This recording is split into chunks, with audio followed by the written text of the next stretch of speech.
Katie continued to show the intensity of her anger at Jackie in every way imaginable. She would be angry whatever Jackie said or did simply because she needed to be. The question Alison posed was, what did she actually seek to attain by her outrage? Rejection by Jackie? Proof of her own worthlessness? Matching rage from Jackie? Denial of her own despair? Confirmation of her expectation that the world would never meet her needs? Or was she just trying to get the inevitable rejection out of the way on her terms? Alison thought that at times Katie was motivated by any or all of these factors. Jackie agreed. Why then did she seem to appropriately engage Jackie at times? Why did she seem to actually enjoy herself and show interest in the family? Yes, these times lasted 10 minutes tops, but they still counted. It counted a lot. Welcome back to me talking about the book Building the Bonds of Attachment by Daniel Hughes. It's been a while. I said it wouldn't be. I suppose it's just the stress of making videos that will hit, needing to do that on a weekly basis to get the income I need, and then both forgetting and not finding the time for this series. But it's still very much a passion project. I'm really excited to do this again. I'm still not ever going to stop doing this. Like, I can promise that. I adore this book too much to not make these. Last episode we saw the resolution of the Thanksgiving incident, then a meeting about Katie's future and adoption, and that was a bit of a cliffhanger there. It's not going to be resolved this chapter. Essentially, Katie can't stay in foster care forever. The courts will want to place Katie for adoption if they're going to terminate Sally and Mike's parental rights over her. So they decided putting her forwards for adoption is the best decision, and that in the perhaps 8 months it takes for Katie to be placed, they'll hope Katie can make enough progress with Jackie, form a strong enough bond for her to be able to then properly grieve the loss of Jackie, still internalising the love she has offered and being able to take that into a future relationship with whoever comes to adopt her. I'm not going to spoil the ending of this book, but I love the ending, I'll say that much. As of now, we are into February and a 1-week school holiday. Snow has fallen thick, and we get a story where Jackie takes Katie outside to build a snow horse. Surprisingly, Katie involved herself in the activity and complained little. After finally shaping it out to their satisfaction, Katie backed up to look at it. "It doesn't look like a horse," she yelled. "Sure it does," Jackie hollered back. "You just have to use your imagination. It looks like a big dog," Katie yelled again, then laughed. "A big dog? What are you talking about?" Jackie smiled and walked over to Katie. "That's no dog, it's more like a bear." They both laughed. "No, it's a little elephant." "I think it's a giant frog." Katie continued to laugh. "Katie, don't call a horse a frog." "It's a goat," Katie added as she howled. "Katie, cut it out," Jackie said in mock annoyance. "Goat! You're asking for it." Jackie took a handful of snow and threw it at Katie, hitting her on the chest, some of it spraying up against her face. Jackie held her breath. Katie screeched. This screech was different. It was permeated with laughter. Katie took snow into her hand and ran at Jackie, who fell backwards, and Katie pushed the snow into her face. They yelled and laughed. They both rolled in the snow until they were wet with snow and sweat.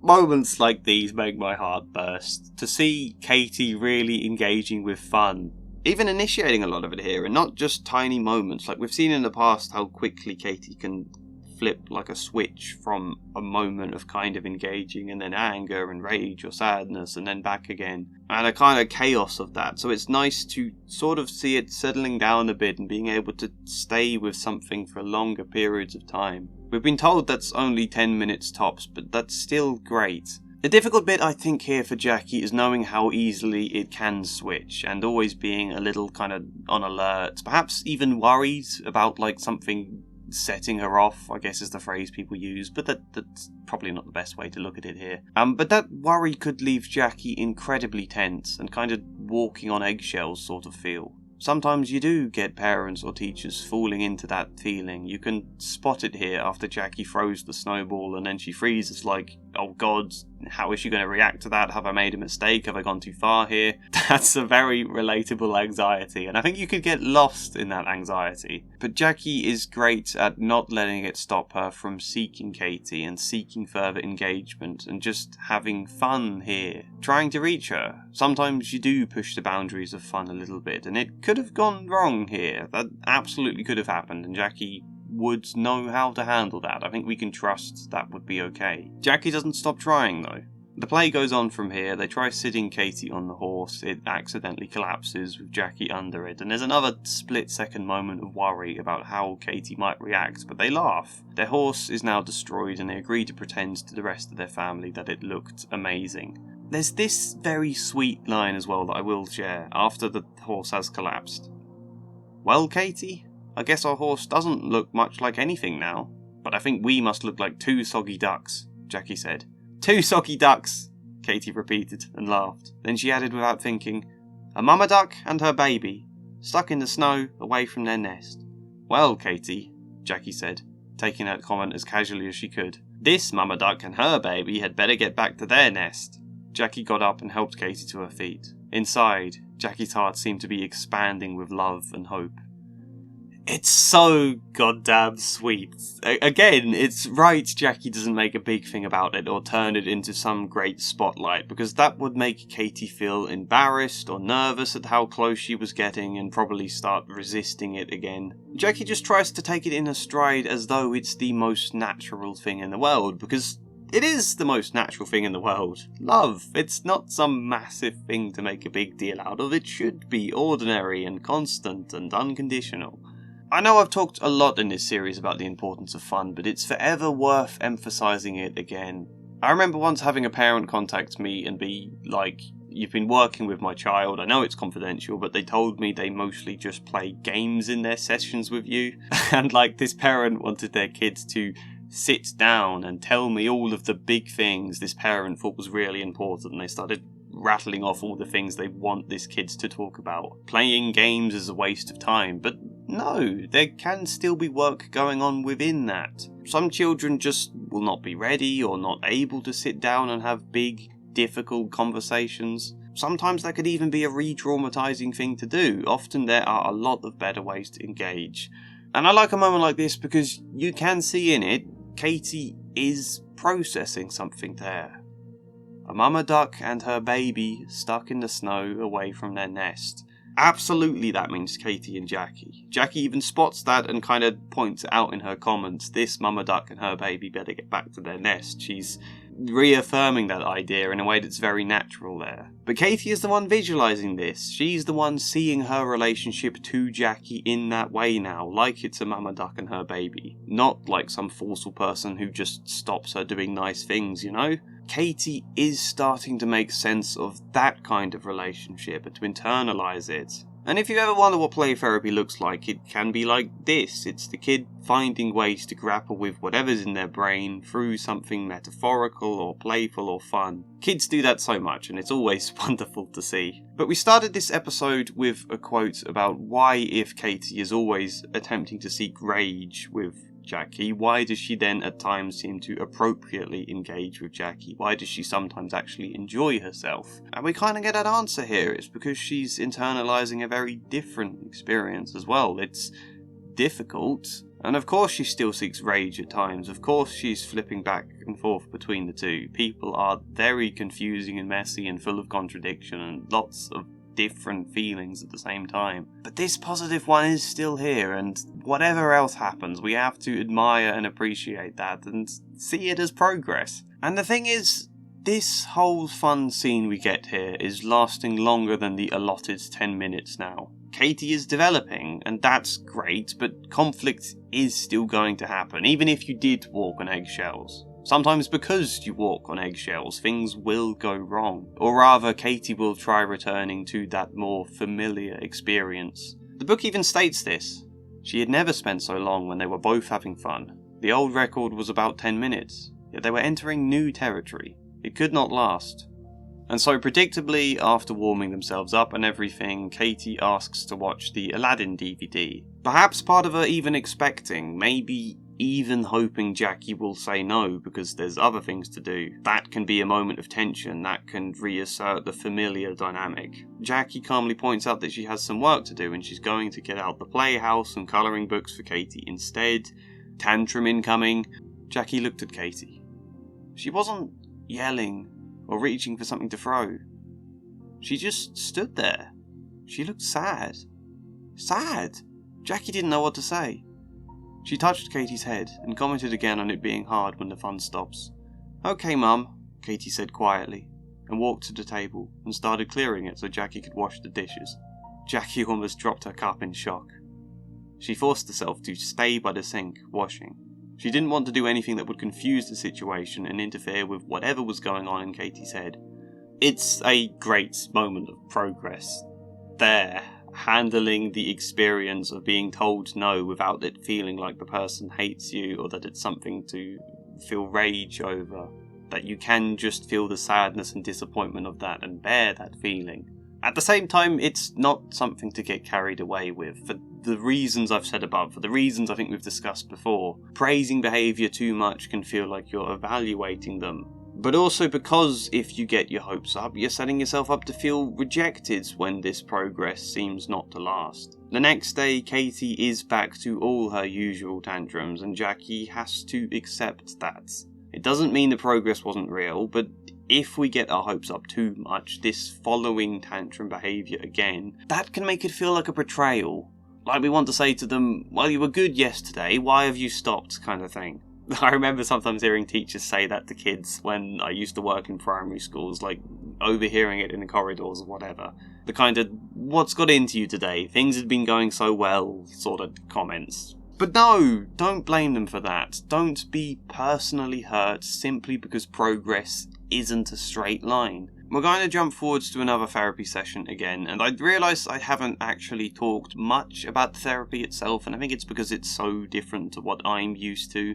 The sessions feel a bit formulaic and like there's never much space for Katie to lead discussions or send the session down new paths. It always feels like Alison has some set things in mind they're going to talk about. And if Katie feels able for that conversation, they have it. And if she doesn't, Alison then would lead it in a different direction. Because it's so different to my work, it feels hard to comment.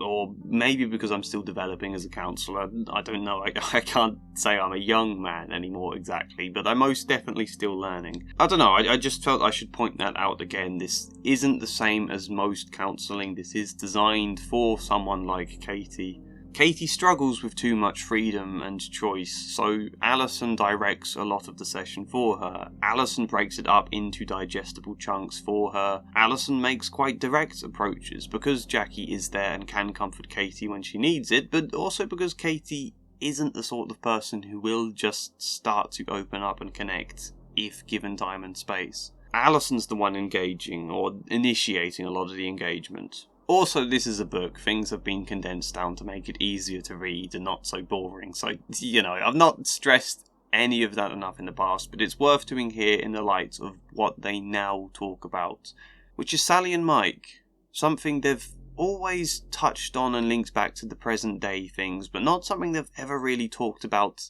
in and of itself. But they do now.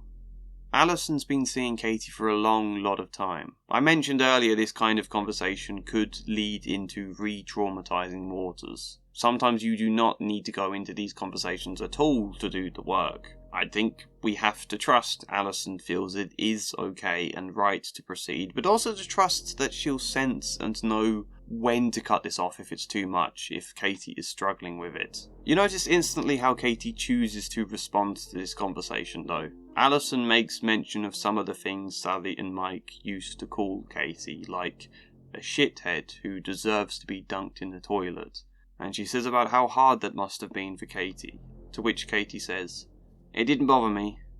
I didn't listen." "I'm glad, Katie. I'm glad you found a way to ignore them. How did you do that?" "I just thought they were stupid and Mike was a shithead too." "So you were both shitheads?" "Yeah, he was and I was." "What about Sally?" "She was just stupid. I didn't like her because she didn't like me. She said that she'd never like me because I was so bad." "That must have been hard to hear. Sally saying she thought you were bad." "No, I was bad." Which is a very sad answer to give, but it's what she feels. At least part of her does, anyway. Often kids do feel that on one level. Often all of us feel that. Shame is one hell of an emotion that people do not talk about enough. And I won't exactly say our cultural approach to education and discipline and things causes this. That would be a hell of a sweeping statement. But I think it probably contributes, and certainly can further strengthen this feeling in a kid if they've already felt it deep down. To do something wrong and then be told you are bad. To be seen and treated like you are bad, like there is something inherently wrong with you. This might be nonsense waffle, but when I was a kid, I was obsessed with dinosaurs and all sorts of weird, ferocious animals. And I kind of think that's because part of me thought I was one too, a monster. The warped logic is that if you continuously call a kid bad and shame them, they'll want to prove you wrong, or they'll want to change, but people don't change without hope of change, I don't think. Like, flowers don't grow without the sun, you know? Oh, Katie, it must be hard to think that you're bad. I am bad. Don't you know that by now? You're stupid too. What makes you so sure, Katie, that you're bad? You know! Katie screamed. You know how I hit Jackie and spit at her and called her a shithead. So, when you do something wrong, you think you do it because you're bad? You don't think there might be some other reason? There isn't any other reason, you know that. You're stupid or lying. You probably have to say that because you're my therapist. It's very sad, but it's great to see how Katie is here able to express herself now. She couldn't have talked like this before. For one, she'd have struggled to say any of these feelings herself. For two, the conversation probably would have needed to be moved on by now. Her emotional muscles, let's say, have developed a bit. She's more able to really say what she feels, to notice what she feels rather than keeping it buried in the unconscious. And to express it in a way that isn't just anger and violence, but with words. To think about the unthinkable feelings. This is the kind of conversation that could just be two people having an argument. Alison could just be telling Katie she's wrong, that you aren't bad, and Katie would be insisting that she is, and it would get nowhere. It would be dismissing Katie's feelings and just saying words that she won't really take in. They couldn't have tried this conversation earlier into the work, because you need the words to actually reach the heart, but she doesn't go for an argument. Alison spends a lot of time here empathizing with what Katie's saying and how she feels. It would be very hard to believe me if I said I knew there were other reasons. Very hard. So Katie, you're saying that every day you think that you're a stupid shithead? Every day? What hard thoughts to carry around in your mind. So hard. How do you handle those thoughts and feelings? Sometimes we're so keen to argue against the negative feelings, so keen to save people from their inner doubts and fears. But we've got to be careful we're not just accidentally dismissing what they feel. We've got to still hear it and connect to it and go, God damn, that's a hard thing to feel. How the hell do you cope? That's always a good question to ask, by the way. How do you manage that? How do you get through the day? I think it's a question where you're empathizing with how tough the feeling is, but also, I suppose, kind of implying that they're not weak for feeling that way, that it's a sign of strength that they can manage it at all, you know? The conversation goes a little further. Katie says she doesn't think about these things, it's only when Alison brings them up that they come to her mind, and that Alison only does it to make Katie unhappy. Alison says, you must not trust me, Katie, if you feel that way. You must think I'm being mean to you. You are being mean to me! You are! We've talked about how our earliest relationships can kind of be templates that we both see in and sort of put onto other relationships. Sally and Mike thought Katie was bad and they were mean to her, so Katie kind of interprets Alison in a similar light here. Not all of the time. We have to remember that this isn't like Katie's only feeling about Alison. We have different contradictory feelings. It's not her only view, but it's still an important one, and we see it come out here. And I think working with your relationship to the kid in sessions, working with your form of connection with them is kind of the biggest thing in the work. Being aware of that specific relationship, your dynamic, how they feel about it, working to think about that stuff with them. So for Katie to be expressing how she feels about Alison now is super important. You know, to tangent, sometimes it can be the simplest things. I remember a kid, when I'd let him know we had 10 minutes left, 5 minutes left of the session, kind of in preparation, Originally, he felt I was doing that because I wanted him to hurry up and so he could go away and I could be free from him again, but obviously that wasn't the reason. I wanted to warn him so that he was aware we were coming to an end and it didn't feel so abrupt. And when a space came out to talk about that fact, that feeling around me giving the warnings before the end, that became really important to the work. And I remember the first kids I ever worked with. It was an incredibly challenging first kid. Coming into a school for a placement as part of my training, never having done this at all before. I didn't really have much experience communicating with kids at that age at all really before either, but I came in and they went, oh thank God, a counsellor, let's chuck our biggest trouble child at him. And all of that was a great steep learning curve, but I remember for some reason in one session, quite a way into the work, he was, I think, clogging the sink with tissue, and I just said to him, it seemed to pop into my head, I just said, you know I like you, right? And he stopped and went, no you don't. I do. Do you not feel like I do? No. Why would you like me? And I can't remember how that conversation went on from there. I know we talked for quite a bit. I wouldn't want to talk too much anyway, because I always feel like, even though it was years ago and it's anonymous, I always feel wrong discussing anything descriptive about actual confidential sessions. But that was one of the biggest things in the work that turned out to be. And I don't think that would have worked unless I genuinely, authentically meant that I liked him, because I did. I think, to begin with, I was very anxious seeing him. I didn't really know what I was doing. It was a difficult first step, but then, despite how challenging and mischievous and all sorts he could be, I did really enjoy that work and really enjoyed spending the time with him. I mean, it was a shock for him to realise that in a really important way. That was so early into my career and it's just stuck with me ever since. Anyway, Katie's conversation goes on and then she asks, then why are we talking about this? Thanks for asking, Katie. Thanks.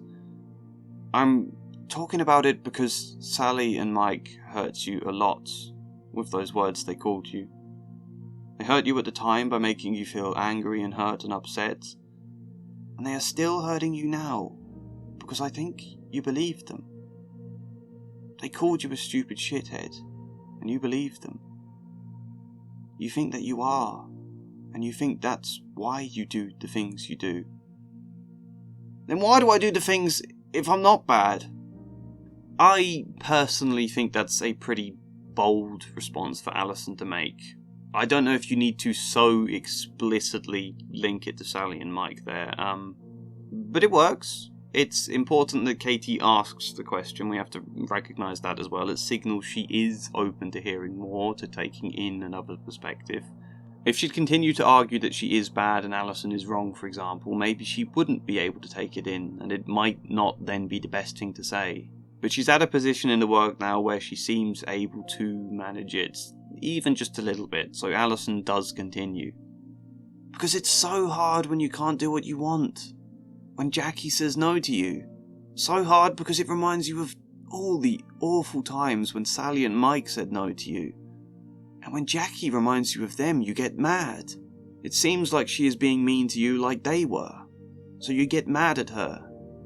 Just like Sally and Mike got mad at each other.